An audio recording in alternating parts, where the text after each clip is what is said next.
Hola, en este video les voy a hacer un programa que nos calcule el área y el perímetro de los tipos de triángulos que hay. Por ejemplo, aquí podemos ver una imagen, hay triángulo equilátero, triángulo isósceles, triángulo escaleno, triángulo rectángulo. Vamos a comenzar a hacer el programa y también vamos a obtener el área. Hay una página en la cual nos explica cómo podemos obtener el área. Vamos a comenzar, creo un nuevo proyecto.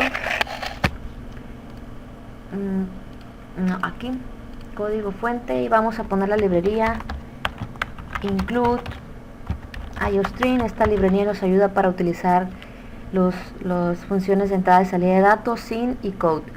Luego vamos a necesitar una librería para poder utilizar algunas funciones que nos van a ayudar a obtener la raíz, la potencia, es para obtener las áreas. Después de eso pongo using namespace std para que no nos marque ningún error en el sin y en el code.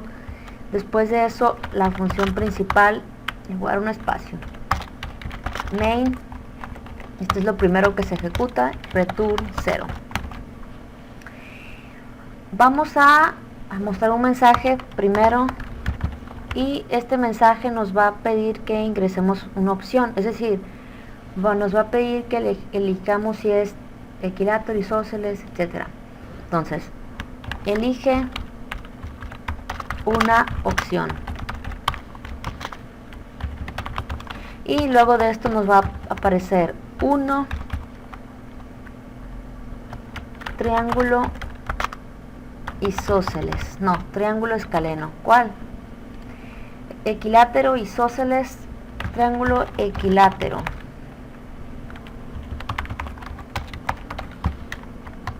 2, triángulo rectángulo, no importa el orden.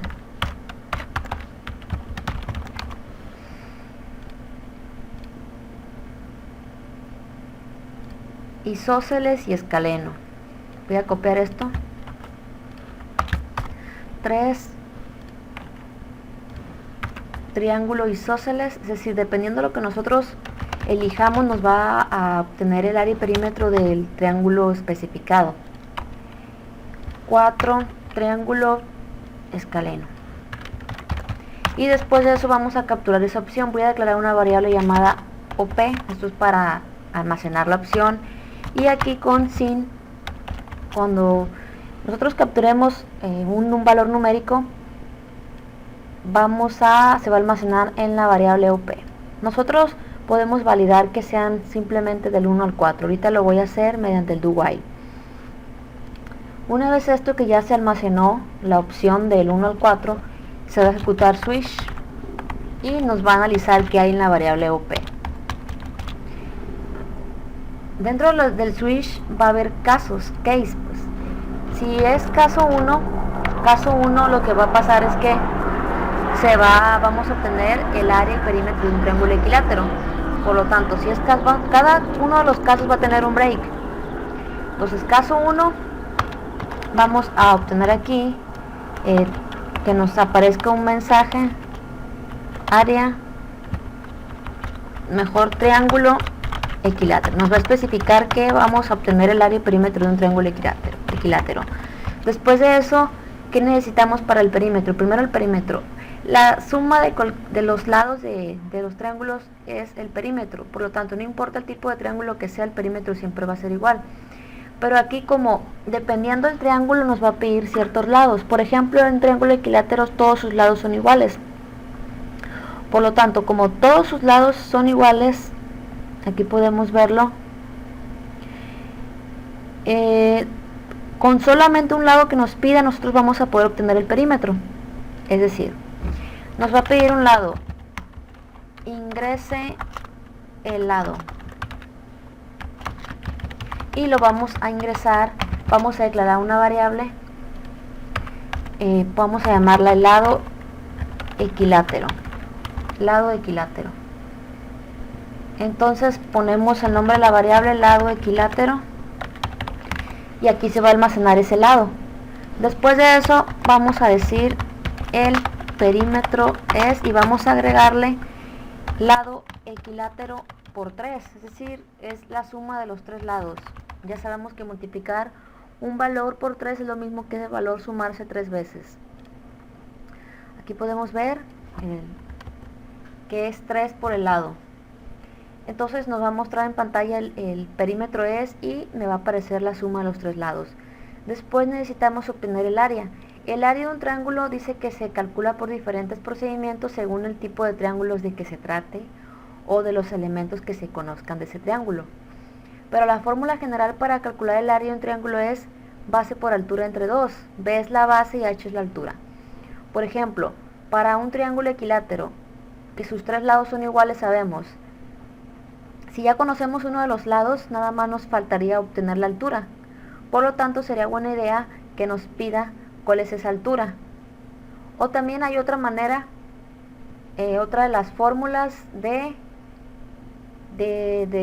la raíz de 3 entre 4 multiplicado por ese lado que tenemos al cuadrado. Vamos a utilizar esta fórmula para que no nos pida la altura. Entonces vamos raíz de 3 entre 4 por a al cuadrado. Entonces raíz de 3, como tengo la librería Math, me va a ayudar a obtener la raíz. Entonces vamos a declarar una variable aquí que se llama, pero de tipo flotante. Todas van a ser flotantes mejor porque puede admitir decimales. Entonces float área equilátero. Luego vamos a decir que área equilátero es igual a, como podemos ver la fórmula, raíz de 3 entre 4, ponemos CQRT para la raíz y dentro de la raíz está el valor que queremos obtener la raíz, el 3. Raíz de 3 entre 4 y luego esto lo dividimos entre 4 por el lado que tenemos, es decir, lado equilátero equivale a lado equilátero, pero al cuadrado. Por lo tanto vamos a usar una función. Podemos multiplicar lado equilátero por sí mismo 2 veces o podemos usar una función que es POW, que también está en la librería Math, y ponemos lado equilátero y lo que va a hacer es que nos los va a elevar al cuadrado. Esto que está aquí equivale a esto que está aquí, raíz de 3 entre 4 por a al cuadrado, es decir, saca la raíz de 3 y luego lo divide entre 4 y luego lo multiplica por el lado equilátero al cuadrado. Entonces vamos ahora a mostrar el área es y nos va a mostrar lo que hay en la variable almacenado área equilátero. Esto es para el caso 1, que sea un triángulo equilátero, pero en dado caso que sea un triángulo, por ejemplo, ahorita me vengo a esta, triángulo rectángulo, vamos a necesitar los 3 lados, A, B y C, pero sabemos que este lado C depende de A y B, es decir, la suma de estos dos al cuadrado dentro de una raíz, es decir, la hipotenusa, C es la hipotenusa, hay que recordar, C es la hipotenusa, ¿no? Entonces, C es la hipotenusa, entonces se obtiene dentro de una raíz elevando al cuadrado sus catetos. Entonces necesitamos hacer esto porque nosotros no podemos dar los 3 lados así nada más, ya que estos dos, este lado depende de cuáles sean estos dos. Entonces vamos a declarar una variable llamada hipotenusa. Necesitamos también para los lados del triángulo rectángulo, vamos a poner lado rec 1 o mejor cateto. Ya sabemos que los catetos son de un triángulo rectángulo, cateto 1, cateto 2. Ya tenemos los catetos y hipo, o los podemos llamar lado rectángulo 1, lado rectángulo 2, lado rec 1, lado rec 2, y tenemos la hipotenusa. Nosotros nada más vamos a tener estos dos lados, esos los vamos a capturar con el teclado. Por lo tanto, después del break vamos a poner aquí triángulo rectángulo. Voy a hacer una segunda parte porque ya se me hizo largo este video. Los espero en el siguiente video.